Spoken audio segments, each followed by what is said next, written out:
TCP/IP es un conjunto o familia de protocolos desarrollados para permitir que las computadoras compartan recursos en una red.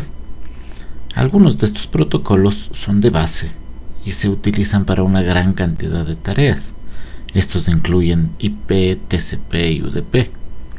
Otros son protocolos para realizar actividades o tareas específicas, por ejemplo, transferir archivos entre computadoras como FTP o enviar correo como SMTP.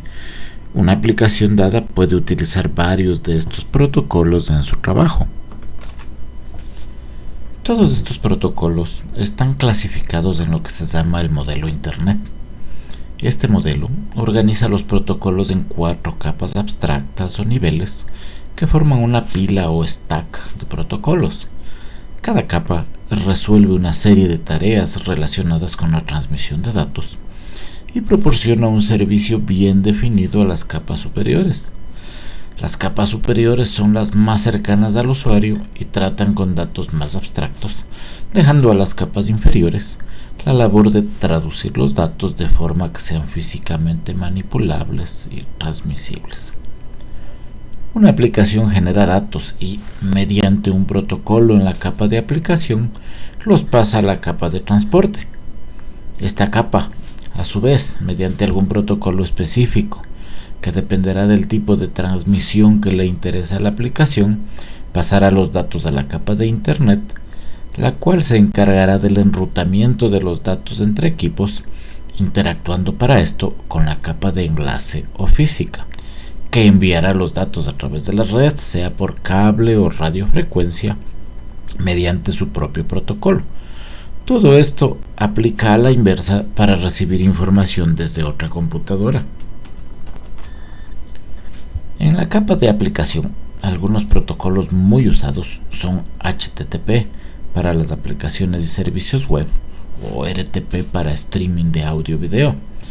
En la capa de transporte, HTTP usará TCP, RTP usará UDP o probablemente TCP también.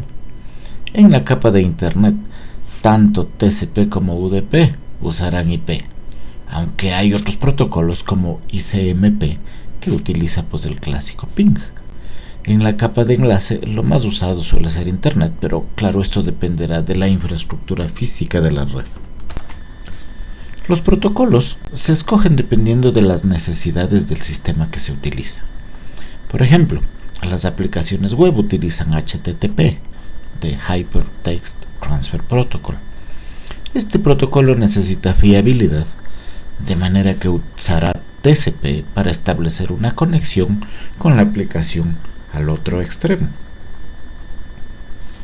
Esta conexión pone a disponibilidad un canal con control de errores por el cual se puede inyectar bytes en un flujo constante.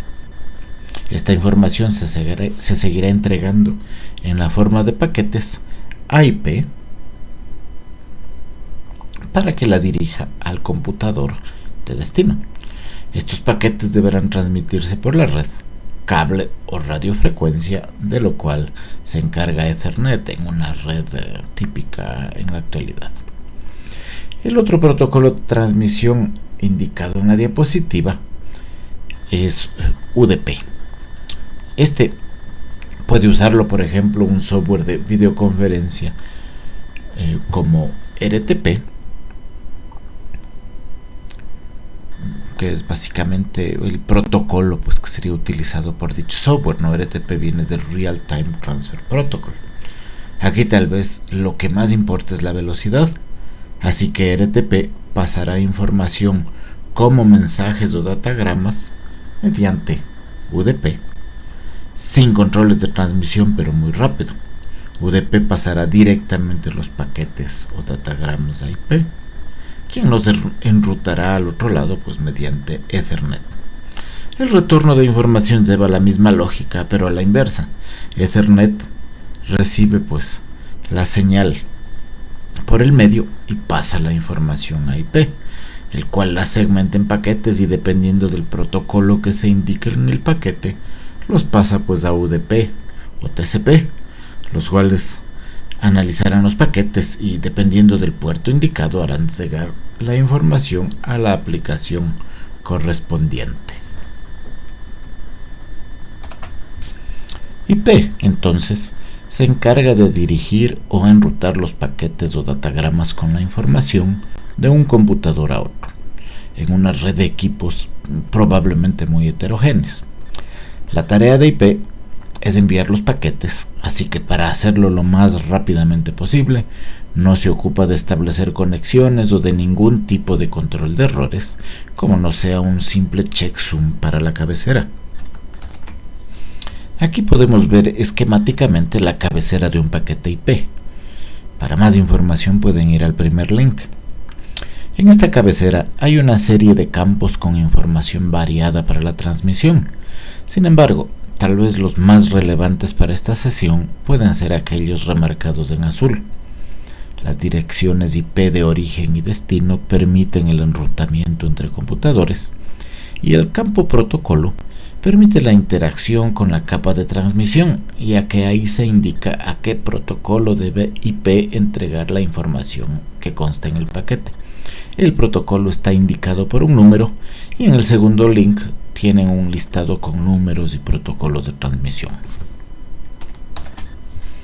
Ahora, claro, IP solo pasa la información de un computador a otro, y la información debe llegar a la aplicación destino, de la cual pues IP no conoce nada. Podemos equiparar el computador a un edificio de departamentos en este ejemplo. Si vamos a visitar a un amigo y este nos da su dirección, por ejemplo 10 de agosto y Colón, llegaremos al edificio, pero no sabremos en qué departamento vive nuestro amigo. A la dirección le falta el número de departamento. A IP, en cambio, le falta el indicador de la aplicación. La capa de transporte introduce la noción de puerto como un indicativo de la aplicación. Podemos ver al puerto, que es un número en 16 bits sin signo, es decir, entre 0 y 65.535 potencialmente, como el identificador de la aplicación que entrega o recibe la información en el paquete. En nuestro ejemplo, el puerto equivale a la dirección del departamento de nuestro amigo y la IP equivale a la dirección de todo el edificio. Ahora ya tenemos lo necesario para poder enviar información de una aplicación a otra, sea como mensajes o como flujos continuos de bytes. Supongamos que en un computador con IP C tenemos varias aplicaciones ejecutándose, las cuales necesitan comunicarse por la red. Supongamos también que la aplicación con puerto X, ejecutándose en C, necesita comunicarse con la aplicación con puerto A, ejecutándose en el computador con IP S. C, con puerto X, que se suele expresar como C2.X, pasará paquetes indicando que el destino es S2.A.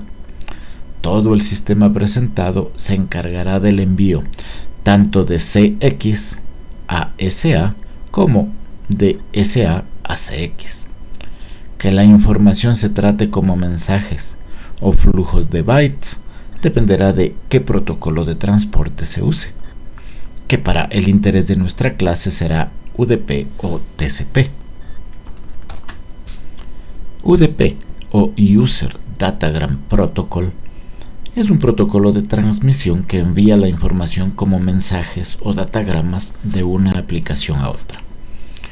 UDP es muy rápido en el envío de los datagramas, pero no establece ningún tipo de conexión ni controla ningún tipo de error, como no sea mediante un pequeño checksum del encabezado. A UDP no le preocupa si al otro lado hay alguien recibiendo, o si algunos bytes en el mensaje mutaron de 1 a 0, de 0 a 1, o si el orden de los paquetes cambió, en fin, nada. Lo que le importa es la velocidad. Esta rapidez lo hace muy bueno para, por ejemplo, streaming de audio y video, o para juegos interactivos en línea. Sin embargo, dado que algunos paquetes pueden perderse sin ninguna advertencia, no es apropiado para aplicaciones de negocio. El hecho de no establecer ninguna conexión tiene una ventaja adicional, y es que nos permite hacer multicast o broadcast, que significa que un paquete enviado puede ser capturado por varias aplicaciones al mismo tiempo o en un solo paso. En el esquema vemos la cabecera de UDP, donde se puede observar enmarcado en azul los puertos, tanto de origen como destino, que es la adición sobre IP que ya permite la comunicación entre aplicaciones. TCP o Transfer Control Protocol también es un protocolo de transmisión, pero este establece una conexión estable entre aplicaciones si no hay problemas en el medio de transmisión, claro. Esta conexión permanece abierta mientras no termine la comunicación y permite que ambos extremos puedan enviar bytes en un flujo constante según su necesidad. TCP controla que la información se envíe correctamente y detecta problemas de orden, duplicados o pérdidas de paquetes y toma las medidas necesarias para corregirlos, o al menos avisar a la aplicación que hubo algún problema irrecuperable y que el envío no se realizó. Así, la aplicación podrá tomar las medidas para poder reintentarlo. Aunque en muchos lados en la literatura se señalan excepciones, TCP es más lento que UDP. Al ser más seguro, sin embargo, es el protocolo preferido para aplicaciones de negocio. En el esquema vemos la cabecera de TCP, donde se puede observar enmarcado en azul los puertos tanto de origen como destino, así como algunos de los campos que permiten tanto la conexión como la detección y corrección de errores. Finalmente, si deseamos podemos desarrollar aplicaciones que utilicen directamente TCP o UDP. La librería Java más relevante para ello será la que se encuentra en el paquete java.net. El concepto inicialmente más destacable para el desarrollo de aplicaciones con estos protocolos será el de sockets, que es la abstracción que representa un punto de conexión de una aplicación en la red y que engloba, digámoslo así, IP y puerto. Un par de ideas que desarrollaremos más adelante en el curso, ya cuando nos adentremos en el desarrollo de aplicaciones, son: los programas llamados servidores escuchan o reciben conexiones o datagramas en un socket. Los programas cliente se conectan o envían datagramas a un socket. Los servidores pueden aceptar que múltiples clientes se conecten o envíen información en un mismo socket. Es muy probable, pues, finalmente, ya que se requiera programación concurrente para permitir que los programas clientes o servidores trabajen fluidamente.